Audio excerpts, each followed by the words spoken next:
കേരയിൽ പദ്ധതി അട്ടിമറിക്കാൻ പ്രതിപക്ഷ നേതാവ് വി.ഡി. സതീശൻ കോഴ വാങ്ങിയെന്ന ആരോപണം അന്വേഷിക്കണമെന്ന് ആവശ്യപ്പെട്ടുള്ള ഹർജി ഇന്ന് കോടതി പരിഗണിക്കും. തിരുവനന്തപുരം വിജിലൻസ് കോടതിയാണ് ഹർജി പരിഗണിക്കുക. കവടിയാർ സ്വദേശി ഹഫീസാണ് കോടതിയെ സമീപിച്ചത്. കേരയിൽ പദ്ധതി അട്ടിമറിക്കാൻ വി.ഡി. സതീശൻ അന്യസംസ്ഥാന ലോബികളിൽ നിന്ന് വൻതുക കൈക്കൂലി വാങ്ങിയതായി പി.വി. അൻവർ നിയമസഭയിൽ ആരോപണമുന്നയിച്ചിരുന്നു. ഇതിൽ അന്വേഷണം ആവശ്യപ്പെട്ട് വിജിലൻസ് ഡയറക്ടർക്ക് പരാതി നൽകിയിരുന്നു.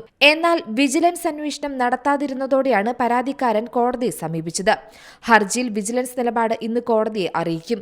സിൽവർ ലൈൻ പദ്ധതി നടപ്പായാൽ കേരളത്തിന്റെ IT മേഖലയിലുണ്ടാകുന്ന കുതിച്ചുചാട്ടം ഇല്ലാതാക്കാൻ കോൺഗ്രസിനെ കൂട്ടുപിടിച്ച് അന്യസംസ്ഥാന കോർപ്പറേറ്റുകളാണ് പദ്ധതി അട്ടിമറിച്ചതെന്നായിരുന്നു നിലമ്പൂർ MLA നിയമസഭയിൽ ആരോപിച്ചത്. പ്രതിപക്ഷ നേതാവ് ഇതിനായി 150 കോടി കൈപ്പറ്റിയെന്നും പി.വി. അൻവർ ആരോപിച്ചിരുന്നു. News desk C Malayalam news.